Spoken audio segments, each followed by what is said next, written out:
Hello friends, आज मैं लेकर आई हूँ आपके लिए ऑपरेटिंग सिस्टम के प्रकार means types of operating system. इससे पहले वाली वीडियो में मैंने आप लोगों को बताया था कि ऑपरेटिंग सिस्टम क्या होता है, इसका क्या महत्व होता है और यह कैसे कार्य करता है। आज मैं आप लोगों को बता रही हूँ कि इसका वर्गीकरण कैसे किया गया है और यह कितने प्रकार के होते हैं। ओके फ्रेंड्स, सो ऑपरेटिंग सिस्टम के कार्य उस कंप्यूटर पर निर्भर करते हैं जिस पर वह कार्य कर रहा होता है। मुख्यतः यह दो तरह के कंप्यूटर सिस्टम पर कार्य करता है, अतः हम इसको दो प्रकार से बांट सकते हैं। एक तो ऑपरेटिंग सिस्टम होता है सिंगल यूज़र यानी एक समय में एक यूज़र काम कर सकता है, सिंगल यूज़र ऑपरेटिंग सिस्टम।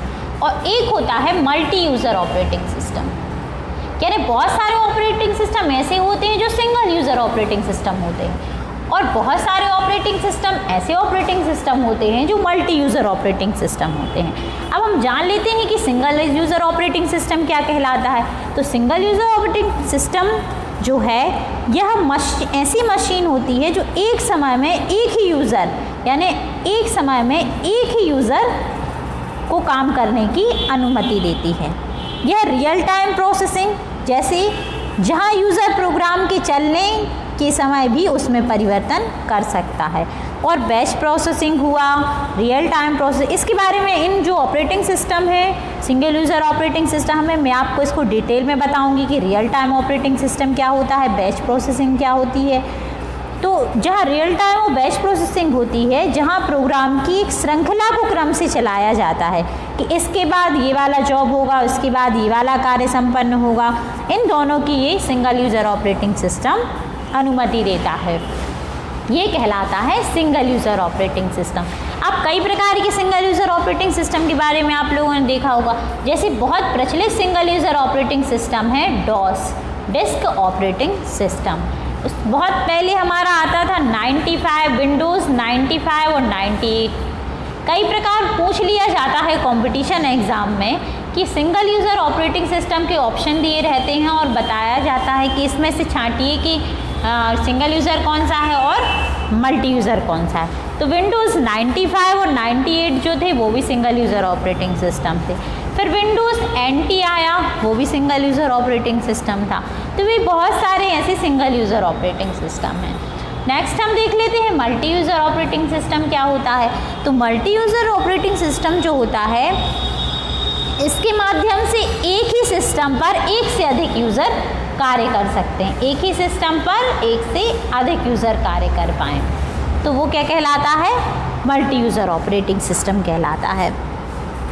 यानी कि कोई भी यूज़र किसी भी समय रिसोर्सेज का उपयोग कर सकता है। ओके, अब हम जान लेते हैं कि सपोज दैट जैसे मान लो किसी को गाना सुनना है तो वो गाने भी सुन सकता है और किसी को प्रिंट निकालना है तो वो प्रिंट भी निकाल सकता है, रिसोर्सेज को शेयर कर सकता है। ओके फ्रेंड्स, यूज़र जो होता है, यूज़र द्वारा सिस्टम को एक्सेस किए जाने वाले समय का भाग कम से कम मिलीसेकंड हो सकता है और भी कम समय में यूज़र जो है रिसोर्सेज का यूज़ कर सकता है।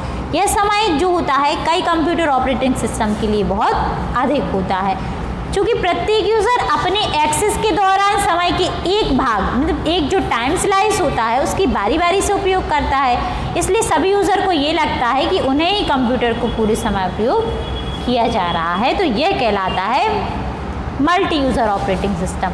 आप लोगों ने देखे होंगे कि बहुत सारे मल्टी यूज़र ऑपरेटिंग सिस्टम पढ़े होंगे, शायद आप लोगों ने सुने भी होंगे। तो जैसे कि यूनिक्स सबसे अच्छा एक ऑपरेटिंग सिस्टम आया था, यूनिक्स,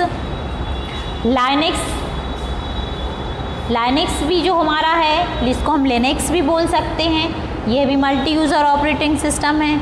और विंडोज़ की अभी भी बहुत सारे ऑपरेटिंग सिस्टम आ रहे हैं, जैसे 2000 विंडोज़ की जितनी भी सीरीज़ आ रही है अभी 2000 के बाद की, वो सारे मल्टी यूज़र ऑपरेटिंग सिस्टम हैं। तो ये थे कि मल्टी ऑपरेटिंग सिस्टम जो होते हैं वो मेनली 2 टाइप्स के होते हैं। एक तो सिंगल यूज़र जिसके अंतर्गत बहुत सारे ऑपरेटिंग सिस्टम आते हैं और एक मल्टी यूज़र जिसके अंतर्गत बहुत सारे ऑपरेटिंग सिस्टम आते हैं। अब हम देख लेते हैं कि ऑपरेटिंग सिस्टम जो होता है वो कितने प्रकार का होता है। मैंने आप लोगों को बीच में बताया था ना कि बैच प्रोसेसिंग, रियल टाइम, तो ये कई तरह तरह के ऑपरेटिंग सिस्टम होते हैं। ओके, तो मैं थोड़ा सा रफ कर देती हूँ, इसके बाद मैं आप लोगों को जितने भी ऑपरेटिंग सिस्टम होते हैं उसके बारे में आप लोगों को बताऊँगी और उनकी डिटेल में आपको नेक्स्ट वीडियो में बताऊँगी। अभी मैं सिर्फ आपको उसके प्रकार बताऊँगी। सबसे पहले आप लोगों ने सुना होगा कि बैच प्रोसेसिंग, यानी कि बहुत सारे ऑपरेटिंग सिस्टम ऐसे आए जो बैच प्रोसेसिंग पर कार्य करते थे। तो ऑपरेटिंग सिस्टम के एक प्रकार क्या हो गया, बैच प्रोसेसिंग हो गया। यह आप बहुत अच्छे से नोट कर लीजिए क्योंकि ये कंपटीशन एग्ज़ाम में पूछा जा सकता है। इन पर कई बार प्रश्न बनाए जा चुके हैं।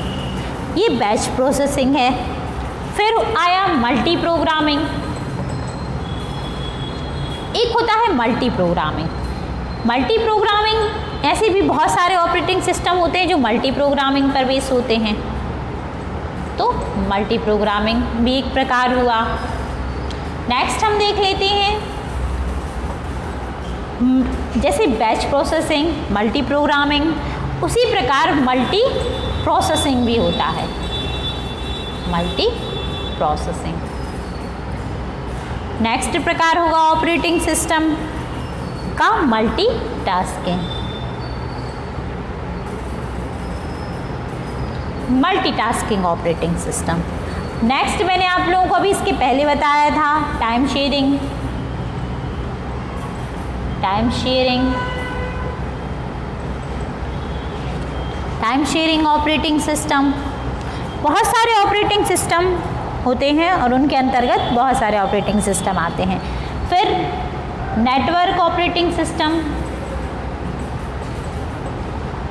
ओके, जैसे इसका उदाहरण बहुत अच्छा है विंडोज़ एक्सपी जो सभी यूज़ करते हैं network operating system. Unix, Linux, Netware, ये सभी हमारे नेटवर्क ऑपरेटिंग सिस्टम के उदाहरण हैं। ओके, नेक्स्ट एक बहुत यूज़ किया जाता है जिसको मैं बता देती हूँ, लास्ट जो हमारा ऑपरेटिंग सिस्टम होता है वो है हमारा distributed operating system. Distributed operating system. Okay students, so distributed operating system जो है ये बहुत अच्छा ऑपरेटिंग सिस्टम है क्योंकि ये रिसोर्स शेयरिंग हुआ, इसकी स्पीड, रिलायबिलिटी, कम्युनिकेशन सब कुछ बहुत अच्छा होता है। तो हमारा नेटवर्क ऑपरेटिंग सिस्टम और डिस्ट्रीब्यूटेड ऑपरेटिंग सिस्टम बहुत इम्पॉर्टेंट हैं। ओके फ्रेंड्स, तो ये हमारे थे ऑपरेटिंग सिस्टम के प्रकार। हमारी यह वीडियो यदि आपको अच्छी लगी हो, थोड़ा भी इससे आपको लाभ हुआ हो, तो आप इसे लाइक कीजिए, शेयर कीजिए, लाइक कीजिए एंड सब्सक्राइब। Thank you.